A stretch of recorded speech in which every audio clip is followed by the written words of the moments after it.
మాట్లాడేసి బయటకైతే వస్తూ ఉంటారు. అది చూసి అక్కడ ఉన్న అక్షయ్ మాత్రం చాలా కోపంగా ఇలా జరుగుతుందని నేను అస్సలు ఊహించలేదు. అన్ని విషయాలు మా నాన్న కోసం తెలిసినా అభిరామ్‌కి గూడా ఇలా అవుతుందని నేను అస్సలు ఊహించలేదు. మా నాన్నగారికి అసలు ఏం జరిగిందో తెలుసుకోవడానికి ఆ అభిరామ్ మొదటి నుండి ప్రయత్నిస్తూనే వస్తున్నాడు.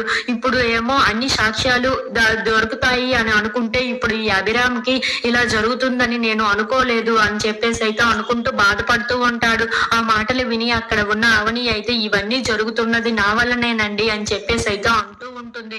ఆ మాటలు విని అక్కడ ఉన్న అక్షయ్ అయితే ఒక్కసారిగా షాక్ అయిపోతూ ఉంటాడు.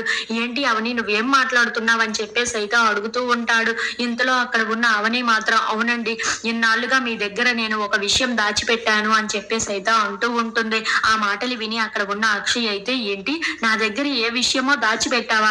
ఏంటది? అసలు మా నాన్నకి ఇలా జరగడానికి గల కారణం ఎవరు? అలాగే ఇప్పుడు అభిరామ్ గారు హాస్పిటల్‌లోకి పాలవ్వడానికి గల కారణం ఎవరు? నువ్వేంటి ఇలా మాట్లాడుతున్నావు అని చెప్పేసైతే అడుగుతూ ఉంటాడు. ఆ మాటలు విని అక్కడ ఉన్న అవని అయితే అవునండి మీరు ఒకసారి నన్ను అడిగారు గుర్తుందా? మా అమ్మ వాళ్ళ ఆయన ఎవరు? నీకు తండ్రి ఎవరో మీ అమ్మ కూడా నీకు కనీసం చెప్పలేదా అని అడిగారు కదా! కానీ నాకు మా అమ్మ నా తండ్రి ఎవరో చెప్పింది. కానీ ఆ విషయాన్ని మీ దగ్గర దాచిపెట్టాను అని చెప్పేసైతే అంటూ ఉంటుంది.